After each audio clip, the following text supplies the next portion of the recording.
The Kosovo specialist. Dhënat e specializuara të Kosovës shelin seancën. Gjykatësi mund të uleni.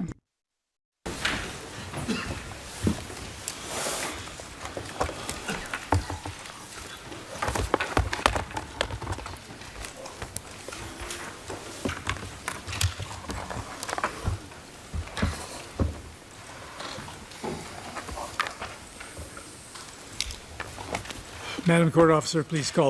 Zonja sekretare e seancës, ju lutem paraqisni London. Sekretare e seancës, mirëmëngjes, nderuar gjykatës. Kjo është çështja KSC BC 2020-06.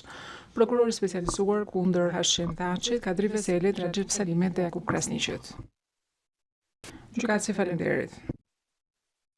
First of all, I note that the accused are all present. Së pari, vërej që të akuzuarit janë të gjithë pranishëm në salën e gjyqit sot.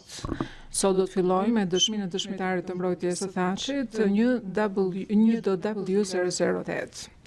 Përpara se të fillojmë me dëshminë e dëshmitarit të mbrojtjes, dëshirojmë që të trajtojmë një çështje paraprake.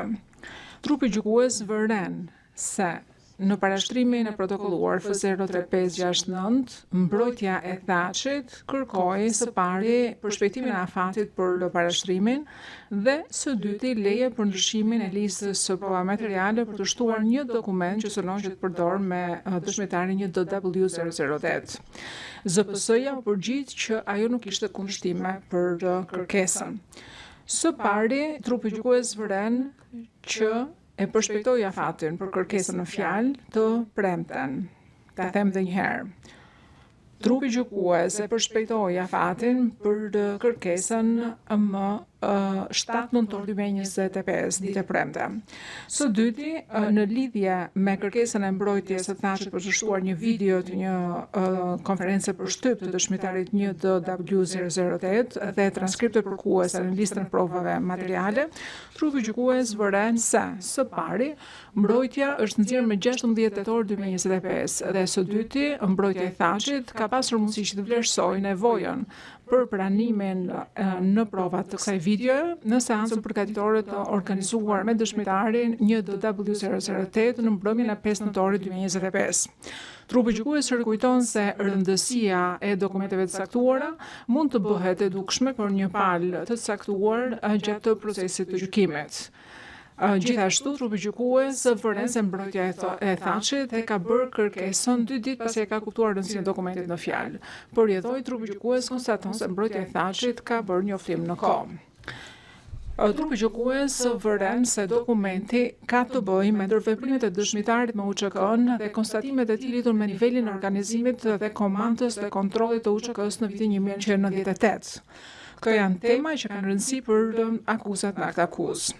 Përjetoi, trupi gjykues konstaton se materiali ka rëndësi prima facie, ka rëndësi të mjaftueshme dhe se ekzistojnë shkaqe bindëse për sa i takon pranimit me vonesë të këtij dokumenti në listën e provave materiale.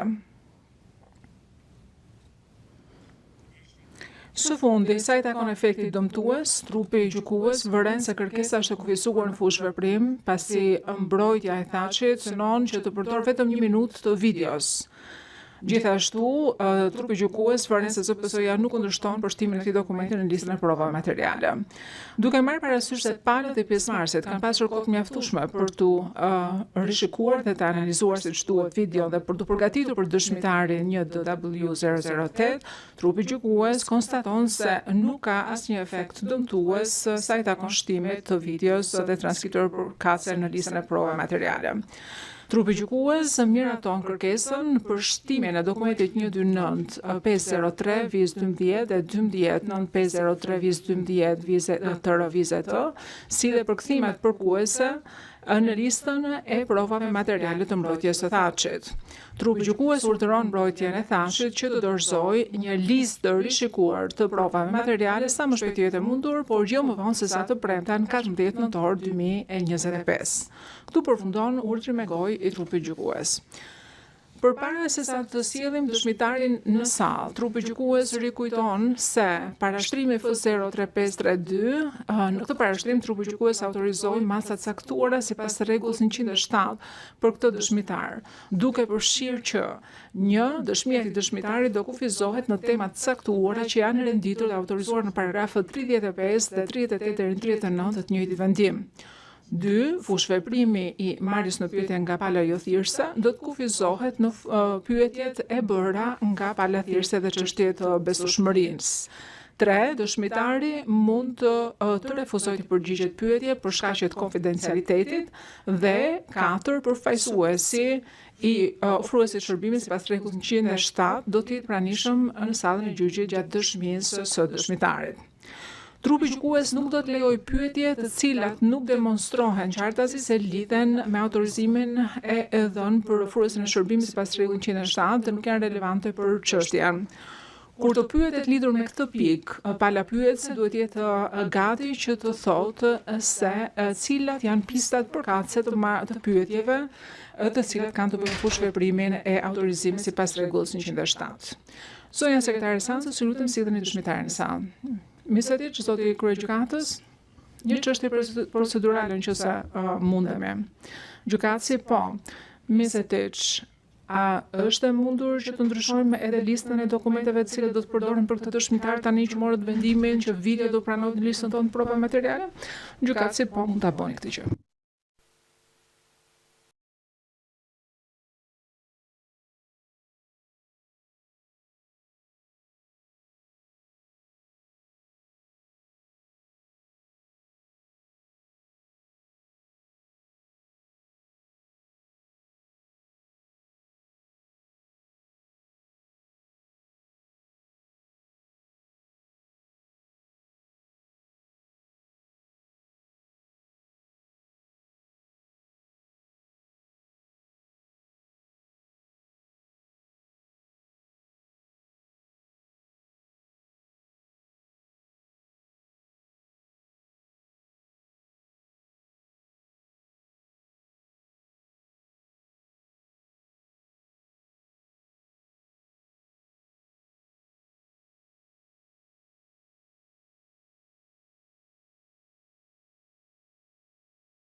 You can put the headphones out and I'll be here.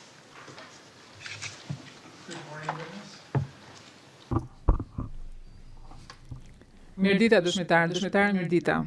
Will now provide Zonja sekretare seancës tani do t'ju jap tekstin e deklaratës solemne, të cilën duhet ta lexoni në pajtim me rregullin 141 paragrafi 2 rregullores. Ju lutem hidhni një sy dhe lexojeni me zë.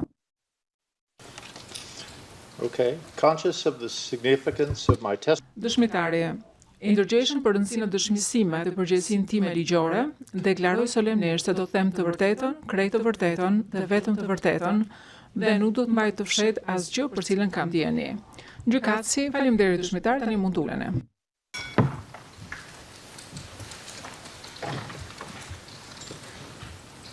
regarding introductions, the parties and participants. Sa i takon prezantimeve, palët dhe pjesëmarrësit mbase e panë që kemi një profesuese të qeverisë së kombeve të Shteteve të Bashkuara që ka ardhur për të marrë pjesë në këtë seancë dhe që ka lidhje me dëshminë e dëshmitarit. Ju lutem prezantoni për proces verbal. Po, faleminderit nderuar gjykatës, unë jam Thera Gerard Serna, jam zëvendës këshilltare ligjore e ambasadës së Shteteve të Bashkuara në Hag. Gjykatësi në rregull. Besoj që e dini që kemi autorizuar që mund të përdorni kompjuterin tuaj, por kjo është vetëm thjesht për të përdorur prej jush dhe nuk duhet të mbart asnjë material ose asnjë dokument për cilin do të diskutojmë këtu. Besoj që jeni qartë apo jo. Dëshmitar. Kjo dëshmia juaja planifikoj që të zgjas 2.5 ditë. Sikurse mund ta dini, e para do t'ju bëj pyetje mbrojtja e Thatchit. Më pas do t'ju bëjmë pyetje ekipet e tjera të mbrojtjes. Pasi të përfundoj të gjitha ekipet e mbrojtjes me pyetjet e tyre, ZPS-ja do t'ju bëj pyetje. Pyetje mund t'i bëjnë dhe anëtarët e trupit gjykues. Mbrojtja e Thatchit ka vlerësuar se i duan 3 deri në 4 orë për t'ju marrë në pyetje. Ekipet e tjera të mbrojtjes do përdorin pak a shumë 3 orë. ZPS-ja vlerëson se do t'i duhen 4 deri në 5 orë. Si lidhur me çdo vlerësim tjetër, ne shpresojmë që avokatët do të jenë efikas në përdorimin e kohës. Trupi gjykues mund të lejojë pyetje plotësuese nëse se do të përmbushen kriteret përkatëse. Dëshmitar, ju lutem jepini përgjigje pyetjeve qartë dhe me fjali të shkurtra. Nëse nuk e kuptoni një pyetje, lirisht mund t'i kërkoni avokatit ta përsërisë pyetjen ose thojni që nuk e kuptoni pyetjen dhe avokati do bëjë sqarimet përkatëse. Gjithashtu na thoni se cila është baza e njohurive, fakteve dhe rrethanave për cilët do të pyeteni. Ju lutem gjithashtu flisni pranë mikrofonit dhe bëni një pauzë për 5 sekonda përpara se sa të jepni përgjigje për një pyetje dhe flisni me ritëm të ngadalë për t'ju kapur përkthyesit. Edhe pse ne flasim në të njëjtën gjuhë, flasim në anglisht, ju do të përktheni në 2 gjuhë të tjera. Kështu që përkthyesit duhet ta ndjekin e të gjithëve, kështu që është e rëndësishme që të flasim ngadalë. Gjatë ditës që do të jepni dëshmi përpara trupit gjykues, nuk lejohet që të diskutoni me askënd për përmbajtjen e dëshmisë tuaj me jashtë sallës së gjyqit. Nëse një person jashtë sallës së gjyqit ju bën pyetje lidhur me pyetjet tona këtu, ju lutem na e bëni menjëherë me dije këtë gjë. Nëse ju kërkoj që të mos flisni më, nëse më shikoni që ngre dorën, ju lutem ndaloni së foluri. Këto udhëzime duan të thonë që unë duhet ju jap disa udhëzime. Nëse e ndjenit nevojshme për bërë ndonjë pushim gjatë marrjes në pyetje ose që të përsërisim diçka, ju lutem na e thoni këtë gjë dhe ne do bëjmë organizimet përkatëse. Së fundi vërej që ju sot jeni i shoqëruar në sallën e gjyqit nga një përfaqësues i qeverisë së Shteteve të Bashkuara. Në këtë aspekt, trupi gjykues ka marrë një vendim paraprak lidhur me dëshminë tuaj, e cila do të jetë kufizuar në fushë veprim dhe përfaqësuesi që është në gjykatë sot mund t'ju ndihmojë lidhur me këtë. Nëse keni ndonjë dyshim sa i takon fushë veprimin e dëshmisë tuaj, ju lutem na bëni pyetje ne prantarëve të trupit gjykues ose përfaqësuesja mund të bëjë gjithashtu pyetje. Tani zoti Misetiç do të filloj me pyetje për ju. Misetiç, faleminderit, mirëdita. Ambasador Hill. Në fillim fare mund të na thoni emrin dhe emrimin e plot? Përgjigje, unë quhem Christopher Robert Hill. Pyetje, cila është ditëlindja juaj? Me 10 gusht 1952. Pyetje, çfarë shtetësie keni? Përgjigje, jam shtetas i Shteteve të Bashkuara. Pyetje, a është e saktë që ju jeni diplomat në pension, pra diplomat amerikan i dalë në pension? Përgjigje, po. Pyetje, a e mbani titullin ambasador të gjatë kohës së pensionimit? Përgjigje, po, kjo është e saktë. Pyetja, a mund na thoni pak se çfarë formimi keni edhe çfarë diplomash keni marrë në karrierën tuaj? Përgjigje, po, patjetër. Unë kam diplomë në ekonomi, kam gjithashtu edhe studime pas universitare, kam diploma master nga kolegji i luftës për çështje detare dhe gjithashtu kam punuar për Departamentin e Shtetit për shumë vite, pra kam shumë karrierë dhe shumë vite përvoja me Departamentin e Shtetit. Misetiç, filluam të flasim shumë shpejt, po kështu që do ju kërkoja që të flisim pak më ngadalë. Dëshmitare në rregull. Pyetje, ju tha që keni një diplom master në kolegjin e luftës detare. A mund ta thoni se çfarë studimesh keni, cila ka qenë tema e studimeve tuaj në këtë kolegj? Përgjigje, kam studiuar për sigurinë kombëtare. Pyetje në rregull. A mund na thoni gjithashtu në qoftë se kjo diplom master ju ka dhënë juve njohuri lidhur me strukturat ushtarake dhe organizata të tilla? Përgjigje, po. Pyetje, Kur e keni filluar karrierën diplomatike tuaj dëshmitar? Përgjigje, kam filluar karrierën diplomatike në shërbimin e punëve të jashtme tetor në vitin 1977. Pyetje, a mund ta thoni se ku keni shërbyer në karrierën tuaj diplomatike përpara vitit 1998? Përgjigje, përpara vitit 98, un kam filluar që të bëhem aktiv në shërbimin e huaj të Shtetit Bashkuar në vitin 1977. Puna ime e parë ka qenë në Beograd, në Jugosllavi, në verën e vitit 1978. Kam qenë atje dhe kam shërbyer pra si staf diplomatik deri në verën e vitit 1980. Më pas jam kthyer në Shtetet e Bashkuara, në Departamentin e Shtetit në 1980 dhe kam shërbyer si në punës si Departamentit të Shtetit. Më pas kam qenë antar i stafit për planifikimin e politikave derisa kam shkuar në Varshavë në Poloni në vitin 1983. Jam larguar në Varshavë në vitin 1985 dhe më pas kam shkuar në Seul në Kore në vitin 1985 deri në vitin 1988. Në atë kohë jam kthyer në Shtetet e Bashkuara përsëri pra pasi mbarova shërbimin në Kore. Kam punuar për një kongresmen në kuadrin e Departamentit të Shtetit në periudhën nga 1988 deri 1989. Në 89 unë jam bërë personi përgjegjës për Poloninë. Ndërkohë në vitin 1991 në detyrën time të radhës shkova në Shqipëri në Tiranë ku kam hapur ambasadën amerikane e cila ishte mbyllur në Shqipëri që për vitet 1946. Jam larguar nga Shqipëria, pra nga Tirana, kryeqyteti i Shqipërisë në vitin 1994 dhe në atë kohë u bëra drejtori për zyrën e Ballkanit në Departamentin e Shtetit, detyrë e cila kulminoi në pjesëmarrjen time në bisedat për paqe të Daytonit në tetor deri në nëntor të 95-s. Më pas kam shkuar në Republikën e Maqedonisë së Veriut në verën e vitit 1996. Në vitin 1998, ndërkohë që kam qenë ende në Republikën e Maqedonisë së Veriut, u bëra i dërguari i posaçëm për çështje të serbe në Kosovë dhe i përfundova këto detyra në verën e vitit 1999. Mesatisht faleminderit. Do t'ju bëj një pyetje lidhur me këtë sapo na thatë. Në detyrat që keni pasur në Tiranë dhe në Maqedoninë e Veriut, a keni pasur mundësi që të udhtonit në Kosovë ose të njiheshit me çështje shqetësuese në Kosovë në atë kohë? Përgjigje. Kosova ishte një temë shumë e madhe brenda Ballkanit, temë e rëndësishme, por në atë kohë nuk ishte vetëm çështje që diskutohej. Sepse, sikurse dihet, kishte shumë luftra që ndërhyjnë me këtë çështje, duke përfshirë luftën në Bosnjë dhe ndërmjet Serbisë dhe Kroacisë. Megjithatë, ndërkohë që kam qenë në Shqipëri për gjatë 2 viteve të punës time në Shqipëri, unë kam dëgjuar shumë lidhur me situatën në Kosovë. Nuk e kam vizituar personalisht Kosovën deri në maj të vitit 1998, kur mu kërkua që ta merrja përsipër si një përgjegjësi shtesë përveç përgjegjësive të tjera, të cilat unë i kisha si ambasador i Shtetit Bashkuara në Shkup. Pyetje, faleminderit. A u kthyehet në Shtetet e Bashkuara në 99 dhe nëse po, çfarë detyre ke mbajtur në vitin 1999 dhe në vitin 2000? Përgjigje, jam kthyer në Shtetet e Bashkuara në 1999, më saktë në verën e vitit 1999.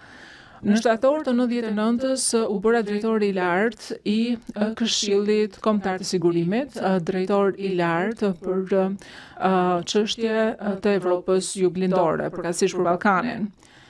Këto detyre kam kryer deri në verën e vitit 2000, pikë në të cilën kam dërguar në Varshavë, në Poloni, si ambasador i Shtetit Bashkuar atje. Pyetje, si pjesë e detyrave tuaja, si në shtabin e Kombeve të Bashkuara, e Këshillit të Sigurimit të Kombeve të Bashkuara, ishte Kosova pjesë e portofolit tuaj? Përgjigje po. Pyetje, çfarë gjuhësh flisni ju? Përgjigje, kjo është një funksion i cili kanë ndryshuar, megjithatë më duhet të them që kam folur gjuhën polake në nivel bisedash, kam qenë gjë që diskutoj në polonisht, serbisht, po ashtu kam folur dhe mund të flas edhe pak shqip. Pyetje, faleminderit. Ju përmendë që keni qenë përfshirë në bisedat e paqes në Dayton. A keni punuar me ambasadorin Holbrooke në atë kohë? Përgjigje po. Çdo ditë. Pyetje. A ka qenë Kosova një prej bisedave, një tema e diskutuara në bisedat e Daytonit? Përgjigje, bisedat e Daytonit kanë qenë përqendruara në përfundimin e luftës në Bosnjë. Megjithatë, çështja e Kosovës ka dalë në disa rrethana kur kishte qytetarë shtetas amerikan me përjartë e Kosovës, të cilët dëshironin që ne të trajtonim edhe çështjen e Kosovës. Megjithatë, vëmendja kryesore ka qenë atë kohë në krizën në krizën në Bosnjë, se për këtë kanë të bëj marrëveshja e Daytonit.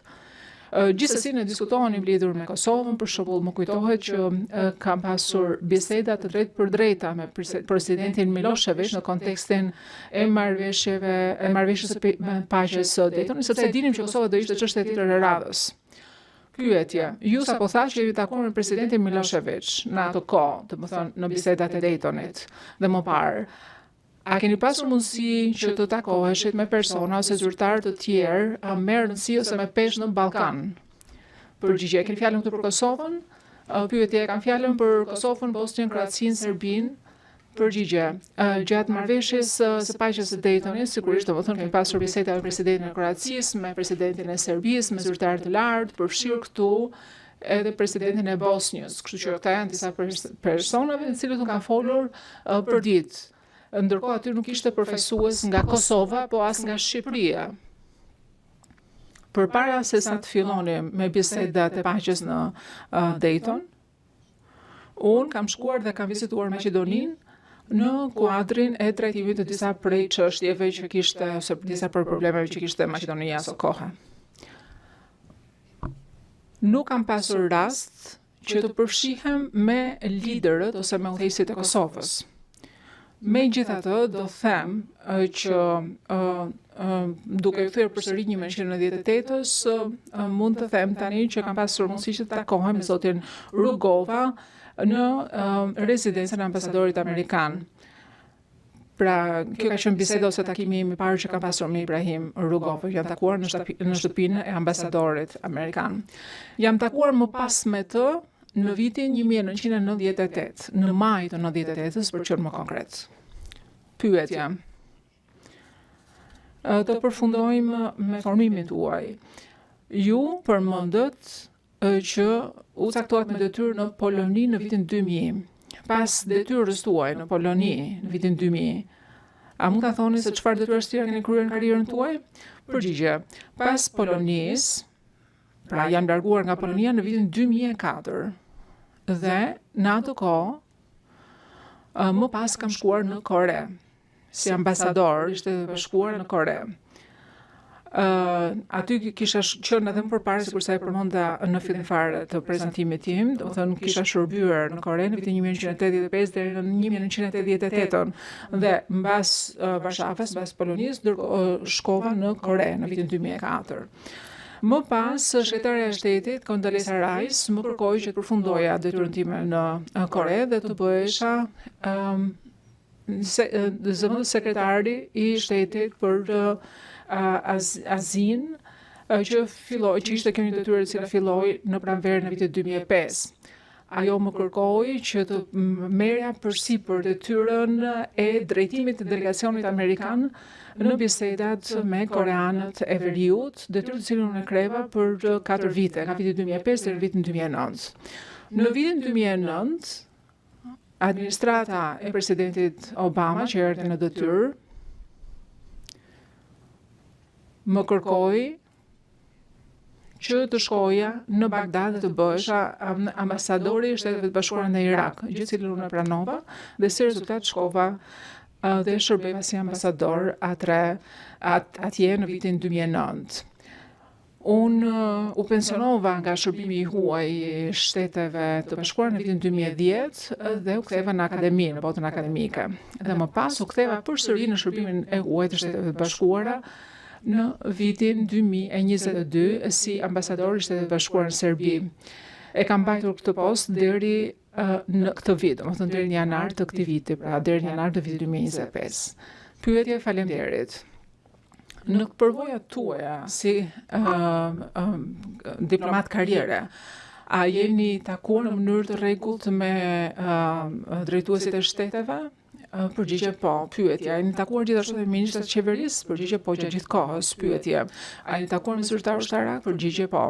Pyetje, a jeni takuar me zyrtar të shërbimit inteligjent të huaj? Përgjigje po. Pyetje, po me aktor jo shtetëror? A jeni takuar? Përgjigje, nëse keni fjalën nëse jam takuar me njerëz të biznesit ose njerëz të tjerë të kësaj natyre, të qeverive të huaja? Përgjigje është po. Pyetje, si diplomat, a ishte puna juar kryesore që të vlerësonit dhe të dini se çfarë rolesh dhe çfarë autoritetesh kishin persona të caktuar me cilët juve ndërvepronit ose ishit në biseda dhe në kontakte të vazhdueshme? Përgjigje, gjatë gjithë kohës. Ky është detyra ime kryesore, që të kuptoja situata, që të dëgjoja me vëmendje, të kuptoja marrëdhëniet e fuqive dhe gjithashtu që të kuptoja atë çfarë ndodhte brenda qeverive, përkatëse dhe jashtë qeverive, dhe të mundoja që të ndihmoja që të formuloheshin politikat e Shteteve të Bashkuara mbështetur në këtë njohuri që unë grumbulloja. Pyetje, ju na thatë që keni shërbyer edhe në botën akademike. Mund të na thoni se me çfarë lidhet kjo pjesë e përvojës tuaj? Përgjigje, në botën akademike unë u bëra dekan i shkollës ndërkombëtare të Universitetit të Denverit. Kam punuar atje për 8 vite dhe më pas kësaj periudhe u bëra këshilltar për kancelarin e Universitetit të Denverit. Më pas, sikurse kam thënë dhe më herët, shkova dhe kam dhënë mësim në Universitetin e Kolumbisë për 1 semestër dhe pas kësaj periudhe u ktheva përsëri në shërbimin e huaj të Shtetit të Bashkuara dhe shkova si ambasador në Serbi. A keni post akademike sot? A ushtroni ndonjë detyrë akademike sot? Përgjigje po, jam profesor në shkollën Fletcher, që është shkollë e drejtës ndërkombëtare. Pyetje, faleminderit. Nuk e di nëse mund të shtojë diçka tjetër, dua të them që shkolla Fletcher për diplomacinë është një shkollë e dedikuar për diplomacinë ndërkombëtare dhe të drejtën ndërkombëtare. Pyetje, faleminderit. Lidhur me angazhimin tuaj për çështjen e Kosovës për herë të parë. A mund ta thoni se kur jeni përfshirë për herë të parë, kur i ka përfshirë qeveria e Shteteve të Bashkuara për herë të parë, për të përpjekur për të zgjedhur tensionin në Kosovë? Përgjigje, së pari jam përfshirë nga qeveria e Shteteve të Bashkuara në maj të vitit 1998.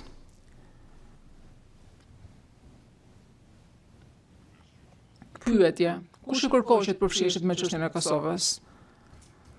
Përgjigje, mora një telefonat nga sekretari i shtetit e asaj kohe, që ishte sekretari e shtetit e asaj kohe në fakt, Madeleine Albright, që më kërkoi që përveç detyrave të mia si ambasador i Shtetit të Bashkuar në Maqedoni, të merrem përsipër gjithashtu edhe postin e të dërguarit posaçëm në Kosovë. Pyetje, si i dërguari posaçëm në Kosovë, kujt i raportonet ju? Përgjigje, unë në këtë rol timin i raportoja sekretares së shtetit Madeleine Albright. Megjithatë, më duhet të shtoj se në këtë kohë Holbrooke ishte shumë interesuar për çështjen e Kosovës dhe më këshillonte vazhdimisht për çështje që kishin të bënin me Kosovën dhe isha informuar pra lidhur me zhvillimet atje. Pyetje, a e kishte kuptuar ju që sekretaria Albright mbështetur në vlerësimet tuaja si i dërguari posaçëm? Përgjigje po, ajo mbështetur në shumë prej vlerësimeve të mia, megjithatë bazohej edhe tek informacionet e tona nga persona të tjerë në teren. Pyetje, cili ishte mandati juaj si i dërguari posaçëm për Kosovën? Përgjigje, në fillim fare, unë e kuptova rolin tim që ne duhet të ofronim një lloj mbështetje ose zgjidhje politike dhe duhet që të ndihmonim për të sprapeshin forcat atje nga dhuna në rritje e mundur. Edhe që në fillim fare, unë jam përpjekur që me kolegët dhe me departamentin e shtetit të mund të ndërtonim një plan autonomia në mënyrë të tillë që të rikthejë autonomia e Kosovës dhe në mënyrë të tillë që Kosova të kishte vetë qeverisjen e vet. Domethënë kjo ishte ideja kryesore, pista kryesore që ne ndiqim me Kosovën dhe me Serbinë. Pyetje, pse ishte e rëndësishme që të përpiqesh të arrinit një zgjidhje politike? Përgjigja është, mendoj se është gjithmonë e preferueshme që të gjendet një zgjidhje politike në rënd të qasjeve të tjera, por në këtë rast është veçanërisht e rëndësishme sepse partnerët tanë evropian dhe aleatët, një pjesë e tyre, ishin të shqetësuar për shpërthim të mundshëm të dhunës përsëri në kontinent dhe donin para shumë këngullin që të arrijë një zgjidhje politike. Pra për këtë arsye kemi punuar ngushtë me evropianët që kemi patur deri në marrëveshjen e Daytonit, për marrëveshjen e paqes. Pyetje që punës tuaj me aleatët evropian ka qenë diçka që quaj si grupi i kontaktit apo jo, nëse mund të na sqaroni. Përgjigje, po përpiqem të pres 5 sekonda për apo nuk po arri. Atëherë, grupi i kontaktit ishte një mekanizëm koordinues ku përfshiheshin interesat e Rusisë dhe të Shteteve të Bashkuara dhe të evropianëve. Pra,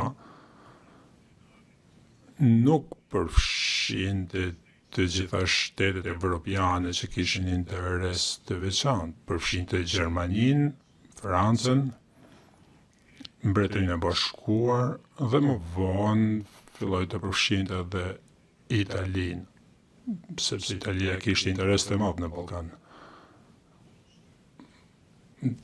Që gjeografikisht janë afër Italisë për ato vendet e Ballkanit. Pra përfshinte edhe përfaqësues nga Rusia, dhe natyrisht Shtetet e Bashkuara. Grupi i kontaktit ishte në nivele të ndryshme, kishte niveli im si negociator, por kishte edhe ministrët e cilët mbledheshin si pjesë e grupit kontaktit dhe diskutonin lëvizjet e mëtejshme për Kosovën. Pyetje për sa i përket përgatitjes tuaj për punën tuaj si i dërguar i posaçëm. Në punën tuaj të përditshme përfshiheshin edhe leximi i raporteve të shtypit mbi rajonin, pra, lidhur me rajonin. Përgjigje po. Puna ime përditshme përfshinte leximin e raporteve të shtypit, si dhe koordinimin me palët e tjera të interesuara, ku përfshiheshin natyrisht disa shtete europiane përtej grupit e kontaktit. Pyetje, keni lexuar kablogram të diplomatik të Shteteve të Bashkuara? Përgjigje po.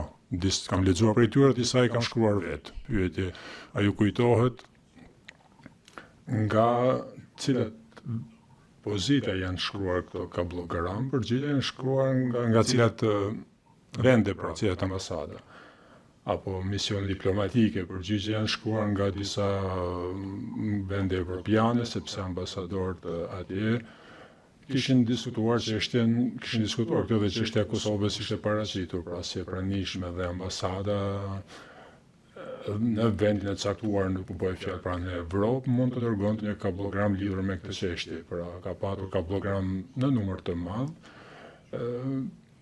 për të thënë këto në mënyrë diplomatike që ishin disa ishin më të dobishëm, me interese sa të tjerë. Pyetje, a e keni lexuar raportet e shërbimeve të zbulimit në mënyrë të rregullt? Përgjigje, si pjesë e detyrave të mia, po. Për pyetje, a ishin raporte të papërpunuara apo ishin të rishikuara? Përgjigje, do thojë të dyja.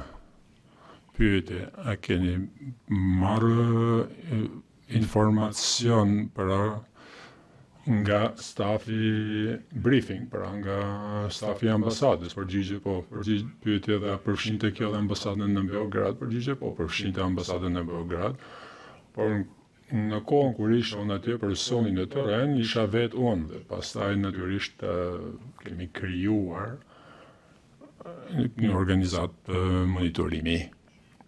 Pyetje, a keni marrë informacion nga pjesë të tjera të Departamentit të Shtetit dhe Këshillit i Sigurisë Kombëtare? Përgjigje, po.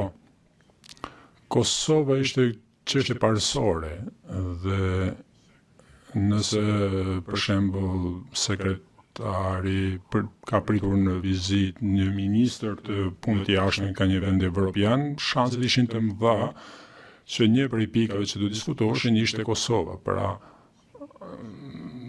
dikush nga stafi i sekretarit më komunikon të faktin që ajo kishte diskutuar dhe çështjen e Kosovës. Sekretari natyrisht është gjithmonë i përgatitur për të diskutuar disa tema paraprakisht, disa prej këtyre temave përfshinin marrëdhëniet në përgjithësi mes Shtetit Bashkuara dhe vendeve evropiane për shembull, por në ato ditë Kosova dukej që ishte një prej çështjeve, mund të ka qenë një prej çështjeve për të diskutuar, dhe të paktën sa i takon Kosovës, njerëzit e dinin se sekretari kishte thënë atë që kishte thënë apo që kishte dëgjuar nga diplomatët e huaj. Pyetje, si pjesë e mandatit tuaj për gjetur një zgjidhje politike, jeni përpjekur të identifikoni pikat e kontaktit dhe autoritetit në të dy anët, pra se anën serbe dhe palën serbe dhe palën e Kosovës? Përgjigje, po, e kam bërë. Ishte shumë e rëndësishme që të bisedonim me palën ndryshme, të cilat do ishin ose pjesë e zgjidhjes apo pjesë e problemit pastaj. Dhe po, kam kaluar shumë kohë në përpjekje për të marrë, për të komunikuar me njerëzit qoftë nga ana pala serbe, nga pala e Kosovës. Pyetje, nga pala serbe me kë keni punuar? Përgjigje, nga pala serbe kam punuar kryesisht me presidentin Milošević dhe ekipin e tij, ku përfshiheshin ish ministri punëve të jashtme dhe në një pikë të caktuar kryeministër, zoti Milutinović. Por nga pala serbe ishte shumë e kufizuar, ishte kryesisht Milošević. Po pyetën në palën shqiptarët e Kosovës, a gjetet ndonjë që mund të fliste me autoritet në emër të shqiptarëve të Kosovës? Përgjigje, kjo në atë kohë ka qenë një sfidë e madhe. Në disa momente, pra ishte ndërmarrje e vështirë që të gjendeshin njerëz që mund të flisnin me autoritet, secili dikush kishte një mendim lidhur me këtë. Nuk ishte probleme që gjendej dikush që kishte një mendim, problemi ishte që gjendej dikush që kishte autoritet. Një prej personave ishte natyrisht kreu i Lidhjes Demokratike të Kosovës, LDK-ja, që ishte Ibrahim Rugova, ishte patur pra këtë pozitë udhëheqëse në Kosovë, edhe pse ishte një pozitë udhëheqëse jo formale, po kishte mbajtur këtë pozitë për një dekadë. Siç u përmenda, u takova me të për herë parë në vitin 1999 në rezidencën e ambasadorit Zimmerman, dhe ai ishte një udhëheqës në Kosovë i mirë vendosur dhe i mirë pranuar, por përkundër Serbisë, presidenti Rugova nuk ishte personi vetëm me të cilin mund të bisedohej në Kosovë, sepse nuk përfaqësonte të gjitha pikpamjet. Pyetja, mund të përshkruani dallimin e vitit 1998 midis angazhimit tuaj me palën serbe dhe me atë kosovare, sa i takon organizimit, strukturës, vijës, autoritetit dhe vendimmarrjes? Përgjigje që të sigurohem që kam kuptuar pyetjen si çduar, doni të dini për vijën e autoritetit në procesin e vendimmarrjes në Serbi dhe të njëjtën gjë në Kosovë, pra, apo në mesin e në mesin e shqiptarëve të Kosovës. Pyetje, po, cilat ishin dallimet, pra nëse ka patur përgjigje. Tani në Serbi dhe nuk duhet që të tregojmë jashtë me këtë, po ishte vetëm një person me cilin ne komunikonim. Mund të merrnim shumë informacione dhe shumë qartësi nga bisedat në një bisedë me presidentin Milošević. Kjo situatë nuk e reflektoi, kjo nuk pasqyrohej në Kosovë. Në Kosovë kishte diskutime, këto ishin diskutime që kam bërë me presidentin Rugova, por nuk ishin të mjaftueshme që të merr që kishte për të kuptuar në mënyrë të gjerë pozitën e Kosovës. presidenti, më thasa të president, të quaj president sepse Rugova kishte titullin si kryesues i LDK-s, kryetari i LDK-s, por edhe sikur të flisja me të nuk mund të prisë që diçka të zbatohej, pra duhet të shkoni më tej se kaq. Pyetje ju përmendët ambasadorin Holbrooke, që kishte një interes në këtë çështje. A mund të na thoni na tregoni rolin e ambasadorit Holbrooke në këtë periudhë? Përgjigje, mendoj që është drejt të themi se ambasadori Holbrooke ka dhënë një kontribut historik për paqen dhe sigurinë në Ballkan në Dayton, që kisha dhënë këtë kontribut e ndjenjë i frustruar se Daytoni, se vazhdojnë të ishin problemet pranishme në Ballkan edhe pas Daytonit, dhe kjo sepse ishin përqendruar në Bosnjë, në Dayton, pra gjatë bisedimit në Dayton, që ishte qëllimi i kësaj konference. Ai mendonte që duhej të angazhohej në një mënyrë apo në tjetër për të ndihmuar Kosovën që të gjinte një zgjidhje. Dhe më dha shumë këshilla lidhur me ato që duhet bëja në Kosovë. Disa prej tyre i kërkova, disa prej tyre nuk i kërkova, dhe ai më dha po ai dha gjithashtu këshilloj edhe sekretaren Albright dhe mendoj që e njëjta blen edhe për ato, disa prej këshillave që vinin nga ai kishte kërkuar ajo, disa prej tyre jo. Ambasadori Holbrooke ishte jashtëzakonisht aktiv, personazh shumë i angazhuar, kishte mendime të shumta dhe shumë prej tyre ishin mendime të vlefshme, pra përgjithësi njerëzit u kushtojnë vëmendje atyre që kishte për të thënë ai. Pyetja, erdhi ndonjë moment kur Shtetet e Bashkuara inkurajuan zotin Rugova që taktohej me zotin Milošević, nëse po pse? Përgjigje, po. Kjo ishte hera parë kur ambasadori Holbrooke shkoi në Prishtinë, shkova me të, edhe unë, dhe ne ulëm me presidentin Rugova, dhe edhe pse nuk e kishim diskutuar këtë paraprakisht, ambasadori Holbrooke mendoi që do të ishte ide e mirë nëse Rugova do të takohej me zotin Milošević në Beograd, sepse shpresonte që kjo takim mund dhe do të zgjidhte shumë probleme. Unë do të them që isha shumë më skeptik. Pyetja ju kujtohet kur unë ndodhi takimi me zotin Rugova, zotin Milošević dhe ku? Përgjigje, kjo ndodhi në Beograd, në presidencë në Beograd, në fund të majit apo fillim të qershorit. Është pyetje empirike dhe duhet të jem në gjendje të duhet të shëndet të jap datën e saktë për këtë pyetje, pra në maj apo qershor 1998, përgjigje 1998. Po, kjo ka qenë më një herë pasi kam filluar unë në punën time si e i dërguar i posaçëm në Kosovë. Pyetja ju kujtohet nëse takimi i zotit Rugova me zotin Milošević pati ndonjë impakt apo ndikim në qëndrimin që kishte Kosova lidhur me shoqërinë, reputacionin apo imazhin që kishte zoti Rugova në sytë e shoqërisë shqiptare të Kosovës. Përgjigje, mendoj që është drejt të themi që kjo ishte çështja e analize dhe mendimi për të cilën unë mund të flas. Mendoj se kjo e dëmtoi zotin Rugova sepse nuk mendoj që kishte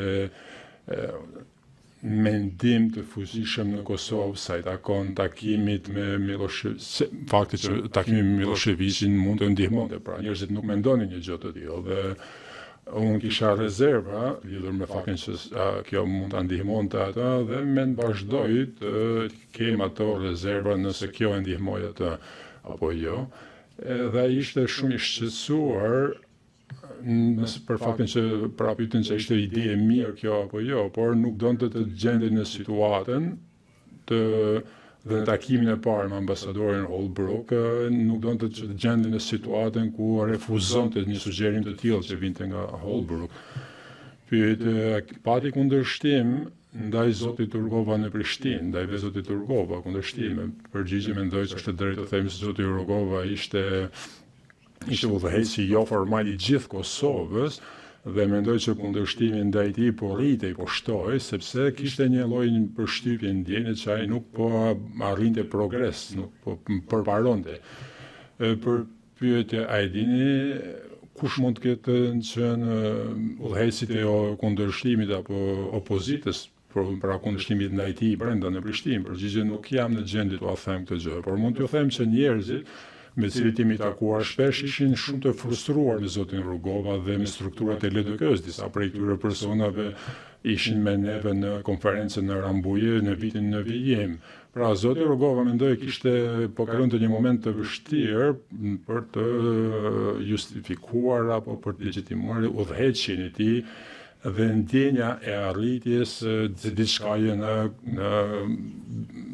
në raport me Serbinë, dhe dua të theksoj kontekstin e kësaj, ishte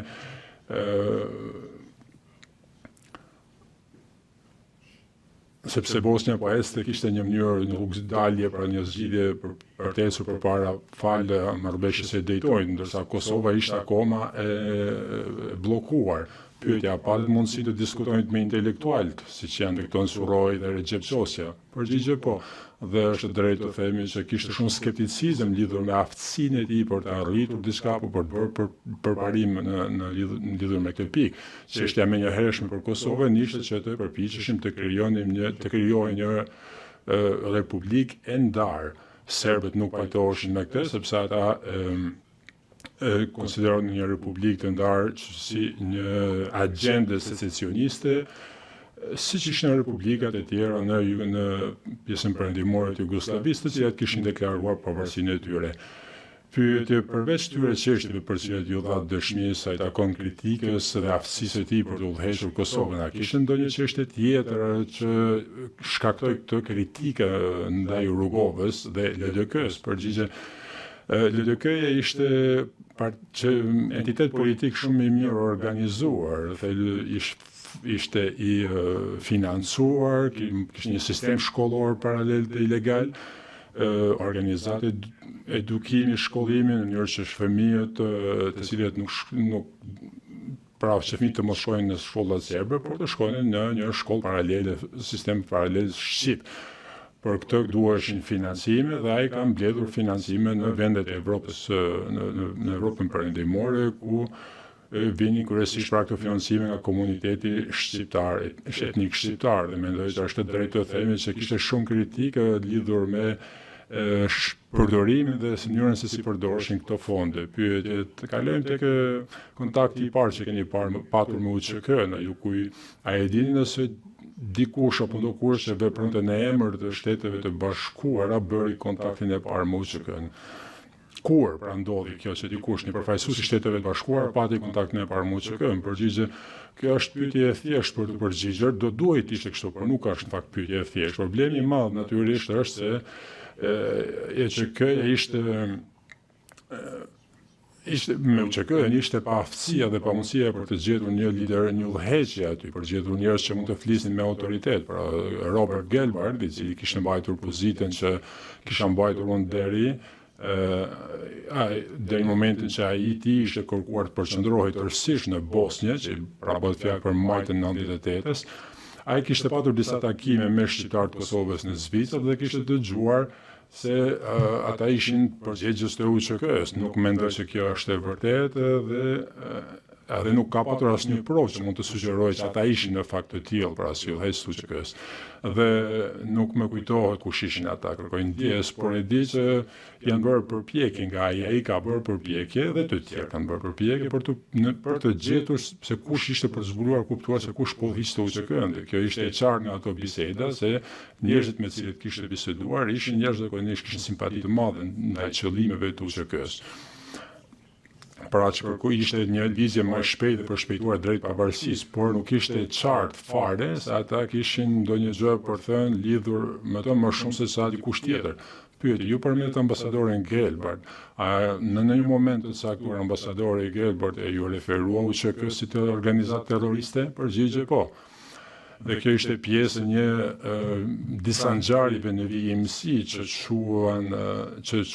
sollën çështjen e Kosovës në një nivel krize. Pra, ambasadori Gelbard, si shumë zyrtar të shërbimeve të jashtme të tjerë, mbështeti shumë me përvojat e të kaluarës. Përvojat e tij të kaluarës kishin qenë në Amerikën Latine, ku ai ishte marrur, kishte trajtuar problemet e tregtisë së narkotikëve dhe çështjet e tjera që përfshinin krimin e organizuar. Në një moment të saktuar bëri një deklaratë të tillë dhe tha se ishte marrur me kishte trajtuar për çështjet e tilla me organizata të ndryshme kriminale dhe përdori termin terrorist, dhe që ai e konsideronte pra UÇK-n si terrorist. Kjo ishte në shtyp, ishte koment që ai bëri për shtypjen dhe kjo ndodhi me një herë, pak kohë më pas një incidenti të cilën forcat e sigurisë serbe rrethuan shtëpinë e familjes Jashari dhe për pasojë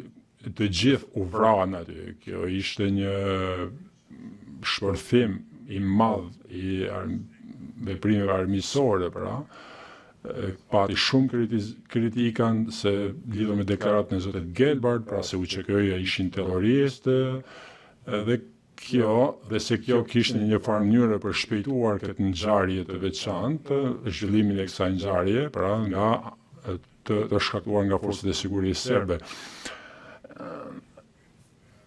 Dhe në një farë mënyrë ndjej se zoti Gelbard, pra Gelbard kishte, sikur se kishte dhënë dritë një shile që kjo të ndodhte. Besoj që duhet të shoh që nuk ka prova për një gjë të tillë, por kjo është sigurisht ajo që është diskutuar, pra se nëse i dërguari amerikan e quan UÇK-n terrorist, kjo në një farë mënyrë jep sinjal serbëve që të bëjnë lëvizje kundër tyre. Gelbard pastaj mori qëndrimin shumë të ashpër ndaj serbëve, pasi bën këtë gjë dhe u përfshi në këtë sulm kundër këtyre njerëzve, dhe kjo përfshiu edhe bisedë shumë të ashpër që zoti Gelbard pati me Miloševićin, me pasojën që Miloševići tha se ai nuk donte, dhe kjo pati për pasojë, pra që Milošević deklaroi që nuk donte të takohej më me zotin Gelbard. Pra gjithë çështja në maj filloi me fjalimin apo komentet e zotit Gelbard lidhur me njohurinë që kishte ai të mëparshme nga përvojat e tij të mëparshme për kriminalët dhe terroristët në Amerikën Latine, dhe kjo çoi kulminoi pra në këtë sulm mbi familjen Jashari. Pastaj më vonë Gelbard e korrigjoi këtë qëndrim dhe Milošević refuzoi që të takohej më me zotin Gelbard, dhe pra u deshte të ndodhte diçka e tillë e rëndë. Kjo ishte diçka e rëndë që çoi në diçka edhe më të rëndë që shkaktoi vdekje. Pyetje në kontekst, Shtetet e Bashkuara kanë ndonjë proces formal për të emërtuar organizatat e huaja terroriste? Përgjigje, Shtetet e Bashkuara kanë një proces formal për emërtimin e një organizate të huaj terroriste, dhe me sa më kujtohet, kjo nuk është bërë asnjëherë në asnjë moment lidhur me UÇK-n. Pyetje, faleminderit. Kur keni patur kontaktin e parë me UÇK-n? Përgjigje, që ishte për mua është në verë të 98-s, ndërsa punoja me stafin tim dhe të tjerë, çështja ishte që të gjenim një zyrtar të UÇK-s apo një grup zyrtarësh me të cilët mund të flisnim lidhur me UÇK-n. Duhet të shtoj që kam punuar për një farë kohe në këtë drejtim pa patur sukses. Dhe ne arritëm në përfundimin për atë që nuk ekzistonte një udhëheqje e tillë. Pra që këtu bëhej fjalë më shumë për një grup njerëzish në nivel vendor, që ishte, mendoj, një përshkrim shumë më i saktë i asaj me të cilën po merrenishim ne. Në një moment të caktuar kam shkuar në Tiranë dhe kam takuar dikë që na ishte përshkruar neve si udhëheqësi i UÇK-s, kreu i UÇK-s. Përfundimi im dhe përfundimi i kolegëve të mi ishte se, po, natyrisht ai vepron brenda kësaj lëvizje, por jo, nuk mund të flas në emër të UÇK-s. Pastaj vazhduam të punojmë pra në përpjekje për të gjetur njerëz me të cilët mund të flisnin si përgjegjës për këtë, dhe në një moment po shkonin në qytetin e Likovcit, duhet të verifikoj këtë saktësisht, por gjitha kjo ka ndodhur në verë dhe vjesht të 98-ës. Pra, përpjekjet tona për të gjetur një bashkëbisedues. Pyetje, që të kalëm hap pas hapi. Kontakti i parë që ju përmendet ishte në Tirana. Ju kujtohet emri individi që u takuat me të? Përgjigje, po ma dha ju emrin, ndoshta do të më kujtohet. A keni një emër? Pyetje, do t'ju a lexoj. Deklaratën pra shënimin përgatitor, përgjigje në rregull. Pyetje, shënim përgatitor që kemi bërë bashkë, përgjigje, okay, në rregull, kërkoj ndjes. Pyetja është paragrafi 7 dhe dy ndoshta ju refreskon kujtesën. Pra ambasadori Hill konfirmoi se informacioni i dhënë në këtë intervistë është i saktë dhe se kontakti i tij i parë me UÇK ka qenë në Tiranë në qershor të 98-ës me Xhavit Halitin. Përgjigje saktë. Jashtë me emër me pseudonim Zeka. Përgjigje saktë. Tani pyetje, erdhi ndonjë moment, ndodhi një moment që ju diskutuat me njerëzit e UÇK-s, qoftë në Kosovë apo me njerëzit e UÇK-s në Zvicër, nëse kishin autoritet për të folur në emër të saj. Pra, përgjigje, nuk më kujtohet të kem bërë bisedime apo diskutime me UÇK në Kosovë lidhur me grupin në Zvicër. Nuk më kujtohet të kem bërë diskutime nuk më kujtohet pra të kem pasur diskutime me shqiptarë të ndryshëm në Kosovë dhe përfundimi ishte jo, këta njerëz në Zvicër nuk janë në përgjegjës të UÇK-s.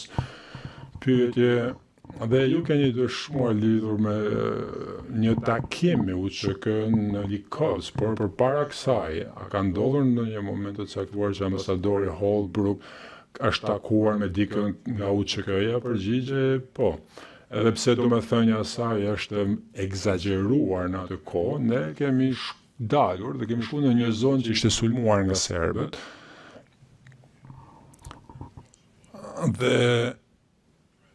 miqtanë kosovar donin që ne të shihnim këtë vend dhe të bisedonim me njerëzit aty. Ishte fshat ku mund shkonim duke përdorur rrugën kryesore, emri fshatit ishte unik. Dhe ndërkohë që po flisnim me bujqit e ndryshëm dhe të cilët tregonin përvojat e tyre të vështira aty, përballeshin me forcat e sigurisë serbe, një person hyri aty me një mjekëll të madhe dhe uniform kamuflazh.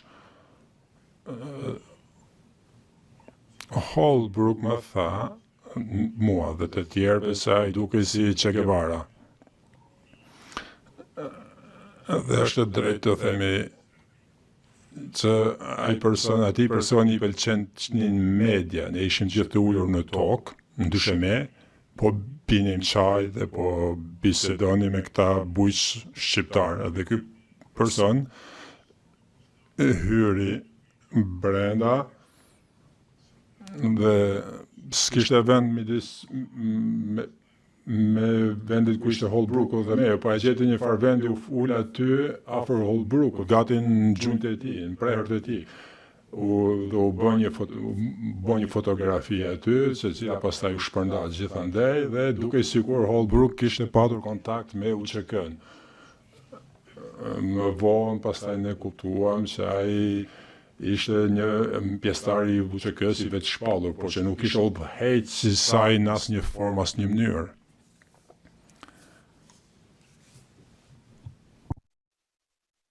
Në 3:30 do bëj pushimin e parë.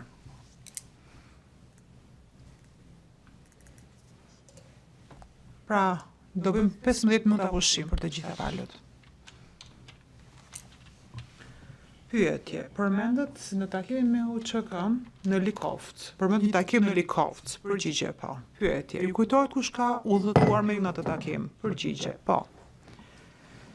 Fehmi, ka qenë një Fehmi, më duket në këtë takim ka qenë një pjesëtari LDK-s, Fehmi Agani, dy shqiptar të tjerë të njohur, Beton Sëroj, gazetar kanë qenë, ishte njëri syresh, dhe Blerim Shala personi I dytë. Dhe me mua, në sediljen e pasme të automjetit të madh, ka qenë Tina Kedena dhe Philip Rigger. Nuk jam 100% I sigurt nëse ka qenë Femia Agani në këtë udhtim apo ka qenë në një udhtim tjetër. Pyetje. Kush janë këto atëherë? Tina Kedena edhe Philip Rigger. Përgjigje. Tina ka qenë asistentja ime edhe njihte shumë mirë Ballkanin.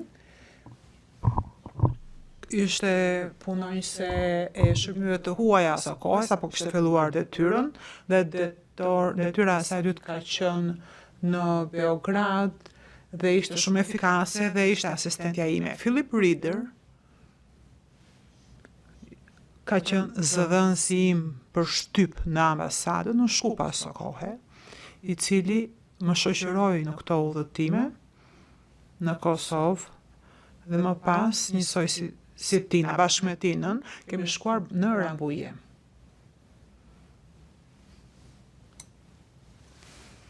Pyetje, a mund më thoni, pse shkuat në Likovc në këtë rast ju? Përgjigje, me sa më kujtohet, kemi shkuar që të përpiqeshim të kuptonim më mirë kush e drejtonte UÇK-n edhe si të joshtim që të bënim pjesë të një procesi politik. Pyetje, do t'ju tregoj një fragment të një libri, por fillimisht do ju pyes nëse ju kujtohet që keni dhënë një intervistë të gjatë për Blerim Shalën gjatë kohës që qenë ambasador në Poloni në 2002-shin. Përgjigje. Më kujtohet që kam dhënë një intervistë të gjatë. Nuk më kujtohet të ketë qenë më e gjatë. Më e gjatë se ajo që ka shkruar ai më vonë në fakt. Pyetje, do ju lexoj një fragment të intervistës. I lutem sekretarisë të vendosë në ekran DHT 12206 deri në DHT 02372. Në faqen DHT 12274.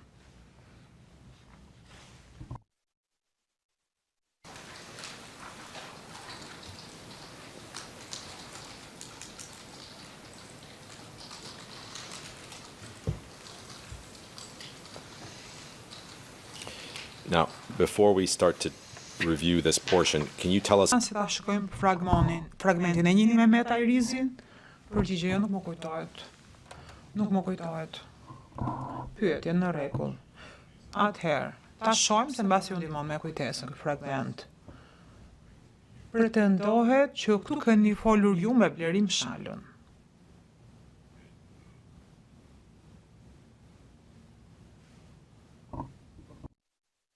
It says, diku në krye nga mesi, koha po ikën dëm, thuhet, koha po ikën dëm. Përgjigje, më falni për Hajrizin.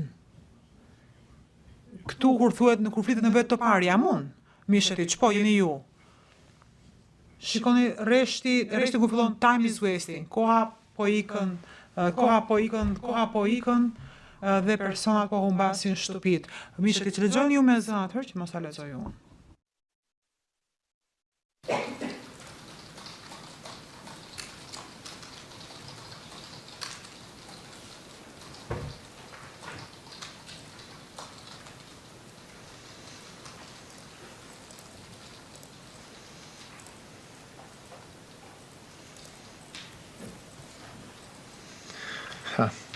Well, Përgjigje. Më duhet t'ju them që nuk më kujtohet personi, po më kujtohet që jam përpjekur të formoj një ekip negociues dhe të gjej persona që do të pranoheshin në komunitetin shqiptar. Dhe mendova se kjo ishte urgjente, sepse kishim një draft autonomi, një dokument që ishte thjesht draft, po nuk po arrinim ta negocionim sepse nuk përfshi askush dhe prandaj do të formonim një ekip dhe të mos ishim në një situatë që të angazhonim persona të cilët nuk do të prodhonin rezultate. Pra, ishte një frustrim i vazhdueshëm që të gjenim persona që të flisin dhe në emër të tjerëve. Pyetje, flasim sërish për udhëtimin e helikopterit. Shkojmë në fund faqes. Rreshti i 4 nga poshtë, ku thuhet Mehmeti, pra Mehmeti ra dakord që të përpiqeshim të bënim diçka të nesërmen. Të nesërmen, në vend që të shkonim në drejtim të jugut, shkon në drejtim të veriut dhe në një rreth rrotullim, morëm drejtimin për të shkuar nga lugina e Drenicës në Likovc. Përgjigje. Sakt. Më duket se shkuam në shtime, aty kishte luftime. Në ato udhëtim, më kujtohet që Femia Agani tha që është provokim prej serbëve ky. Dhe me që automjeti ynë u godit me plumba, ishte blinduar fatmirësisht automjeti, po na goditën me armë, po Femia Agani tha, nëse ky është provokim, atëherë janë shumë të zotë, kështu që do ta ndërpresim këtu udhëtimin. Dhe ne gjetëm një shtig tjetër për të shkuar në shtime. Pra, kjo ishte vetëm që të shkonin në Likovc, të flisnin me personat atje, që të përfaqësonin ata një grupim më të gjerë. Shikojmë pjesën tjetër të tekstit, ku thuhet, teksa vijuam rrugun, pam një eskort të UÇK-s, na shoqëruan në rrugut me baltë. Mund të shihni me qindra familje, me traktorët e tyre, me kamionet e tyre të ngarkuara, me sendet e familjes, të cilët përpiqeshin të largoheshin luftimeve. Po ndaloj për një çast. A ju ndihmon kjo me kujtesën pra që është bërë një takim para ose pas luftimeve të serbëve në konfliktin e 98-s. Përgjigje ka qenë pas. Pyetje. Vazhdojmë. Pra, pam me qindra persona, më në fund arritëm në zyrat e UÇK-s, ku pam që ishin më të interesuar në pjesën ceremoniale, sesa në gjërat e tjera praktike. Kishin flamuj, kishin roje. Përputhet kjo me kujtesën tuaj? Përgjigje po, përputhet. Pyetje, vijon.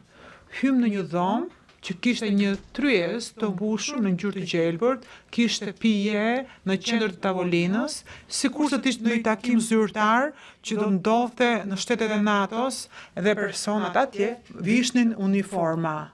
Përgjigje, po, ishte një tavolinë e gjelbërt. Kishte fakt, ishin shishe ujë mineral. Ishte një përpjekje nga ana atyre për treguar që ky është një takim normal me persona ushtarak. Pyetje. Ju thoni, ne ulëm dhe ju drejtova Hajrizit dhe i thash, dëgjoj Mehmet, tani është rada juaj, vazhdoni.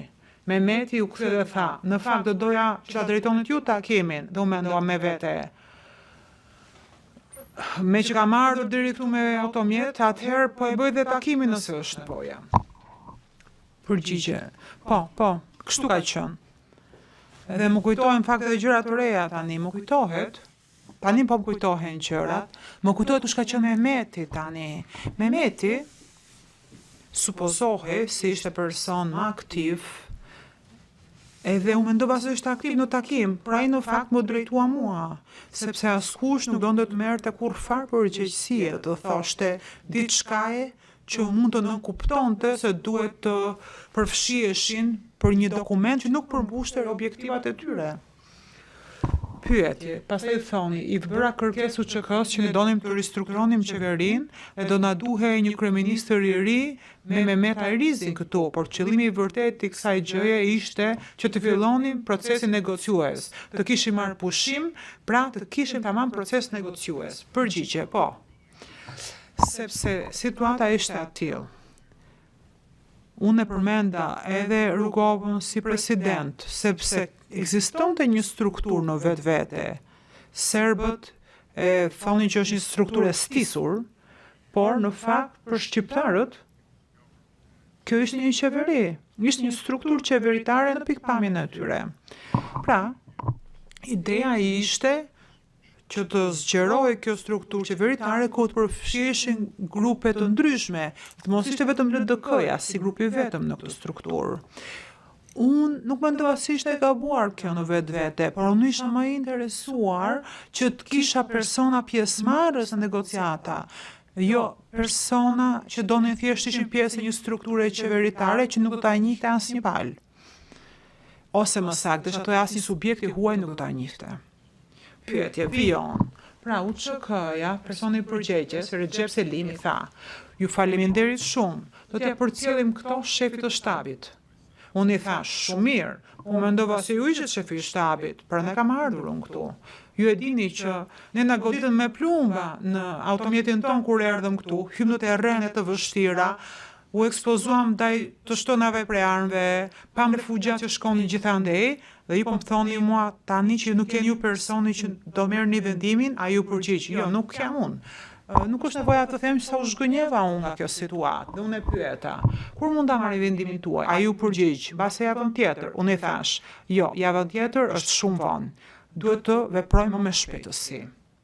Pra, përputhet kjo me kujtesën tuaj si ka qenë biseda me Recep Selimin? Përgjigje, po, në fakt shumë. U acarova shumë kur na thanë që duhet fillimisht më thanë që të takoheshim me një person që do të merrte një vendim, por në thelb askush nuk donte të merrte asnjë lloj përgjegjësie. Për asnjë diskutim të vërtet. Edhe për ne ishte e vështirë të shkonim atje, u përpoqëm shumë, nuk kisha sigurime vete, nuk më shoqëronte askush, siguria e departamentit të shtetit nuk do të ishte entuziaste për këtë udhëtim, nuk do ta miratonte këtë udhëtim, sepse patëm dhe situatën ku e goditën automjetën me plumba, madje ne nuk e raportuam fare këtë situatë, kur pam shenjat në fund të automjetit që na kishin quajtur me armë. Pra, ne ndërmorëm një rrugë të rrezikshme si nga pikpamja personale, nga pikpamja burokratike, për të takuar një person që na tha do e përcjelli mesazhin tuaj. Duhet kuptoni në rrethana të tilla përpiqesh të bësh të pamundurën. Ndonjëherë është frustruese kur mendon që pala tjetër s'po bën të pamundurën, sepse në fakt do të ishte më rëndësishme për ta të gjendë një zgjidhje se sa për ne. Mishetiç, ju vijoni më pas dhe thoni, ndërkohë Mehmet Hajrizi nxori një copë letër në të cilën shkruheshin ndryshimet në qeveri dhe përfshihej dhe tërheqja e Rugovës, ose më saktë do të kërkohej që ai të largohej. Ju kujtohet që Mehmet Hajrizi ta ketë kërkuar largimin e Rugovës në këtë takim? Përgjigje. Unë mbaj mend që kishte shumë frustrim për shkak se kishte monopolin LDK-ja nga pikpamja e shqiptarëve të Kosovës. Dhe kjo u pasqyrua në fakt. S'po e quajt ashtu i quajtur qeveri, sepse për njerëzit ishte një qeveri, por ishte një qeveri që personat në LDK mendonin se nuk po përfaqësonte tamam pikpamjet e tyre. Këta persona donin që ta zgjeronin qeverinë, ta shtrinin qeverinë. Unë e mora më shumë këtë si metaforë, për mua ishte rëndësishme të gjenin persona që mund të negocionin lidhur me dokumentin, me projekt dokumentin. Kështu që unë e pranova idenë që po përpiqeshim të formonim një qeveri më gjithëpërfshirëse, por problematika e vërtet ishte ishte rëndësishme të kishim një ekip negociues i cili të përfaqësonte të gjitha pikat që do diskutoheshin në këtë projekt dokument. Në rregull, vazhdoj duke lexuar paragrafin e fundit, ku thuhet: "Për mua ishte e qartë se Hajrizi nuk ishte në gjendje që t'i drejtoj UÇK-s në atë pikë. Për mua ishte një zhgënjim i madh, sepse kisha punuar shumë që të pranohej ai si kryeministër. Fillimisht mendova se ai mund t'u drejtojë atyre, më pas mendova se mbasi do komunikonte me ata pasi takohesha me UÇK-n, që në fakt ishte e gabuar. Isha shumë i shkurajuar kur u largova dhe u binda se nuk kishim luksin të prisnim që këta personat që të gjenin kush është shtabi i përgjithshëm dhe nëse mund të merrnin lejën prej tyre. Ishte qartë për mua që ne nuk ishim raportues në këtë pikë, relator. Në këtë pikë më duhet të merrja një vendim strategjik. Në këtë pikë ne filluam të hartonim draftet tona, versionet tona të para të dokumenteve. Në këtë fragment thoni që u larguat goxha i shkurajuar nga takimi dhe u bindët se nuk kishit më luksin të prisni dy për këta personat që të gjenin e të zbuloni se kush ishte shtabi i përgjithshëm dhe nëse shtabi i përgjithshëm do t'u jepte lejen. Në këtë pikë besonit vërtet ju se ekzistonte një shtab i përgjithshëm përgjegjës për UÇK-n? Përgjigje, jo, nuk e besoja këtë gjë. Unë mendoj se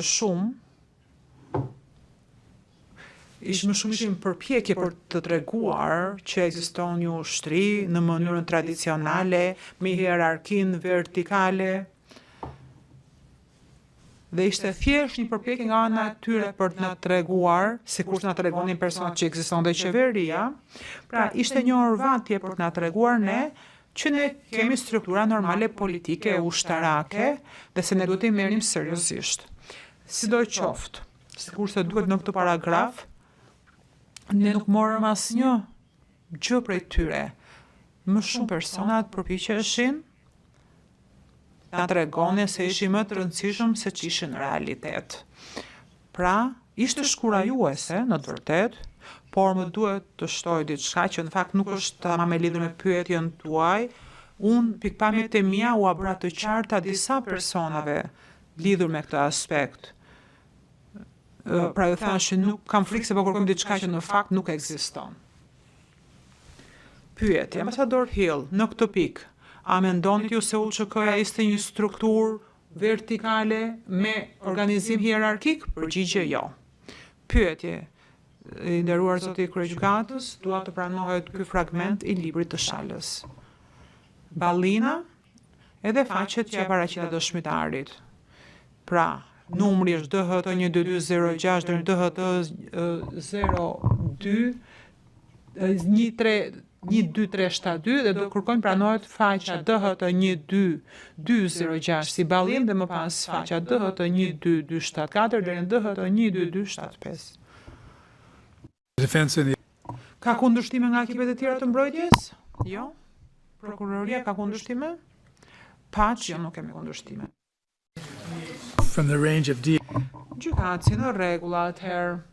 Nga materiali me numër DHT 12206, DHT 12372, ku DHT 12206 është Ballina dhe DHT 12274, 12275 pranohen.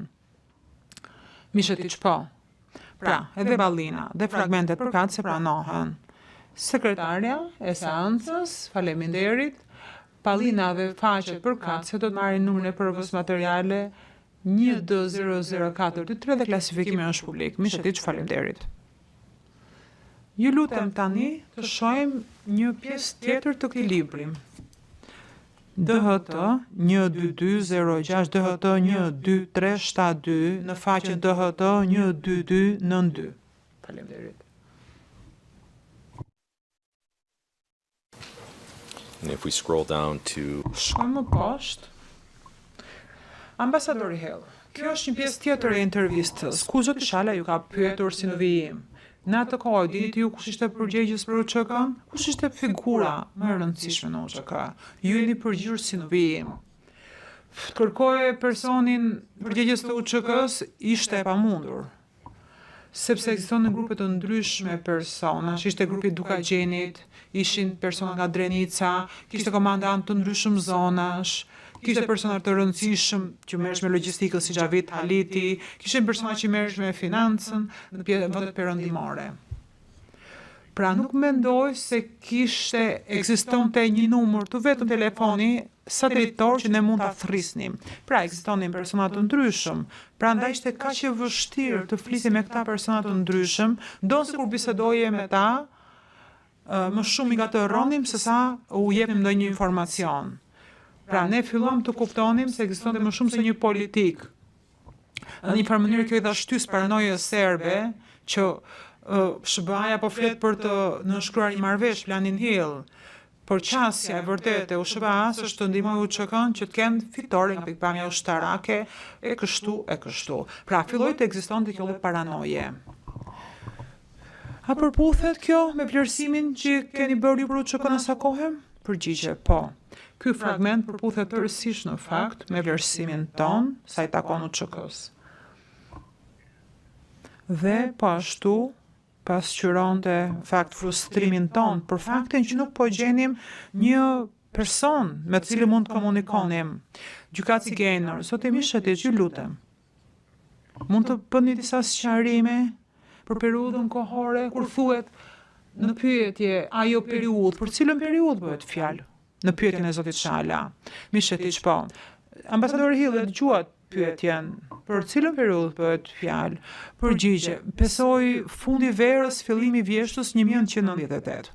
Gjykatësi Genër, faleminderit. Mishetiç, i nderuar zoti kryegjykatës, kërkoj pranimin e kësaj faqe dhe do lutesha që të bashkëngjitej 1D00423. Kjo është faqja 12292. Gjykatësi ka kundërshtime, prokuroria nuk kemi kundërshtime. Gjykatësi në rregull, materiali DHT 12292 pranohet, do t'i bashkëngjitet material që sapo pranua. Sekretarja e seancës, faqja do t'i bashkëngjitet provës me numër 1D00423 dhe ka klasifikim publik. Mishetiç, ju lutem tani të shohim videon me numër 129503 deri në pjesën që mbaron me 12 dhe ta shohim nga minuta 37 sekonda e 26 këtë video. Faleminderit. Ambassador Hill, Ambasadori Hill. Do shohim një video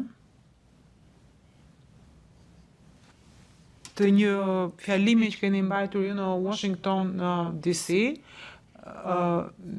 në qendrën Woodrow Wilson, edhe më pas do ju pyes nëse përputhet kjo që keni thënë me atë që ju kujtohet sot, lidhur me vlerësimin për UÇK-n. Përgjigje në rregull. Can we make that a little bit bigger, please, Madam Court Officer? Thank you.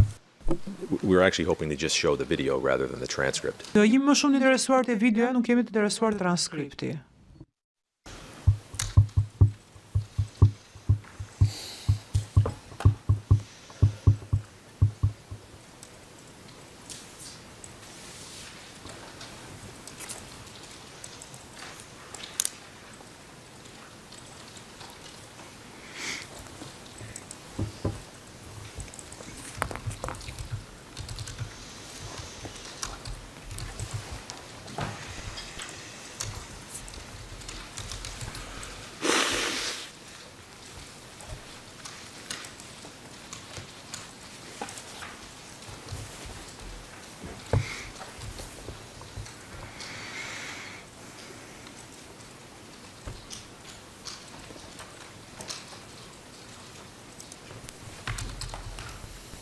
On the other hand, I don't think there's any one person who would speak for the UCK anyway.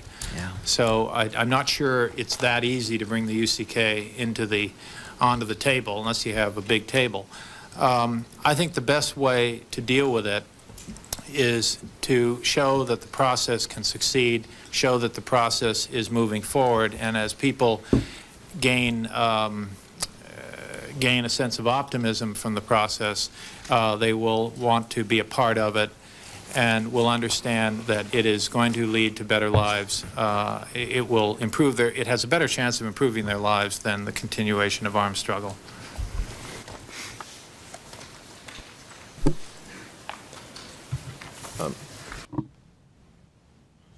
Ambasadori Hill, kjo që thatë në këtë ngjarje, përputhet me vlerësimin që kishte dhënë për UÇK në aso kohë?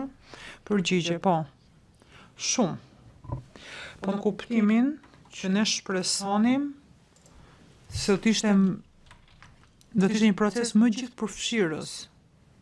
Por kjo do të ndodhte vetëm kur personat të kuptonin se po shkonte në drejtimin e duhur. Pra po, pyetje.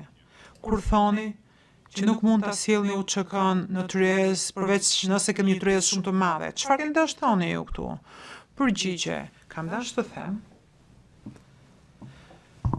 që do të kishim mendime të ndryshme, kështu që në një Tryezë të vogël në mund të kishim një përfaqësues që të përfaqësonte një grup të gjerë, do të kishim një Tryezë të madhe me shumë pjesëmarrës. Mishetiç, faleminderit, kërkoj të pranohet videoja si provgjyqësore. Gjykatësi ka kundërshtime? Paç, nuk ka kundërshtime. Gjykatësi, në rregull. Materiali si përfundonte, se më mend? 37 e 41. 3809, aty përfundoi segmenti.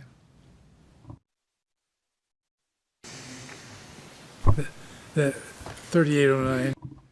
Në rregull, pranohet segmenti kohor 3741 deri në 3809. Sekretare, faleminderit. Atëherë ky segment i videos nga minuta 37 sekonda 26 deri në 38:09 do të marrë numrin e provës. Materiale 1-00424 dhe klasifikimi është konfidencial, mishët që mund të jetë publik. Gjykatësi riklasifikojnë, ju lutem. Sekretare, faleminderit. Mishetiq. Ambasadori Hill, në verën e 98-s, zoti Rugova, a identifikoj antar nga pjesa e shqiptarëve të Kosovës që ishin pjesëmarrës në ekipin negociues? Përgjigje. Nuk më kujtohet. Ndodhi në një moment ai nuk hezitonte të jepte emra të personave nga grupi i tij. Nuk ishte shumë vullnet të jepte emra të personave që nuk ishin pjesë e LDK-s, sidoqoftë. Misheti, që mund të rifreskoj kujtesën dëshmitarit, ju lutem, gjykatësi patjetër. Ambasadori Hill, në paragrafin 23 të përmbledhjes së dëshmisë suaj, 23 është, ju keni thënë si në vijim. Prandaj Hill kontaktoi Rugovën, i cili ra dakord të caktonte antar të LDK-s për ekipin negociues, çka e bëri në gushin e 98-s. Ai ka ndodhur kështu? Përgjigje, po. Rugova nuk e kishte problem të jepte emra të antarëve të LDK-s. Pyetje, a ju kujtohet nëse UÇK-ja po ashtu ju dha emra se kush do të negocionte në emër të UÇK-s? Mund të rifreskoj kujtesën nëse është nevoja. Hill, ju lutem, më rifreskoni kujtesën. Më kujtohet që UÇK-ja ishte e mërzitur për mënyrën se si u frustrova unë për situatën në Likovc. Dhe tham disa gjëra, po nuk më kujtohet konkretisht se çfarë kam thënë. Mishët ishtë në rregull, atëherë lutem të shohim në ekran prova materiale me numër 1D50.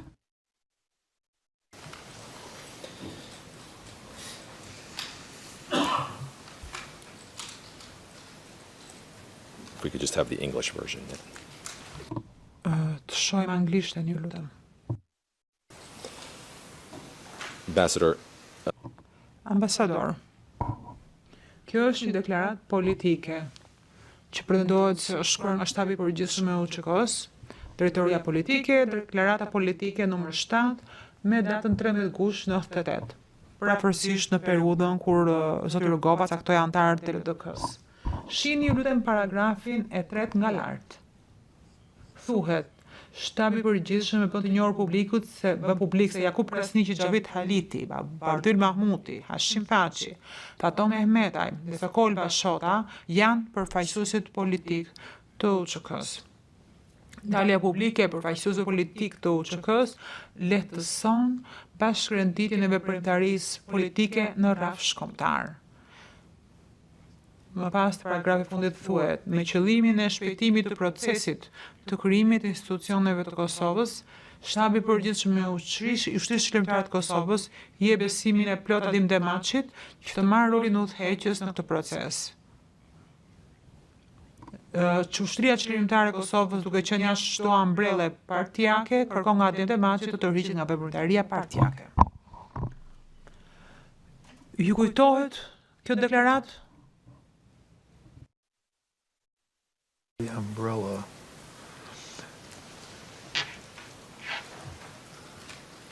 I don't Përgjigje. Nuk më kujtohet, jo. Nuk më kujtohet. Adem Demaçi përpiqej të fliste shpesh në emër të UÇK-s. Dhe besoj se kjo është një përpjekje për të sqaruar më shumë rolin e tij pranë UÇK-s. Por, më kujtohet shumë mirë kjo situatë, por në kuptimin që UÇK-ja e dinte se ne ishim shumë të zhgënjur me pa aftësinë e tyre për të na dhënë emrat e personave që do të ishin në ekipin negociues, dhe kjo ishte një përpjekje nga natyra për të na treguar që po përpiqeshin. Por unë mendova më shumë që kjo ishte një komunikim për publikun, gjykatës i gati për pushimin, mi që t'i çdo një pyetje. Ambasadori Hill, kjo deklarat është rreth 3 javë përpara deklaratës që sa po pam ne, që bëhet ju në qendrën Woodlove. Në këtë kontekst, bazuar në përgjigjen tuaj të fundit, a mund të na thoni atëherë sa besueshme ishte për ju kjo bisedë? Pa të kundërshtoj, sepse dëshmitarit e mas më kujtoj deklarata, gjykatësi pranohet kundërshtimi, Mishetić. Në rregull atëherë. Në një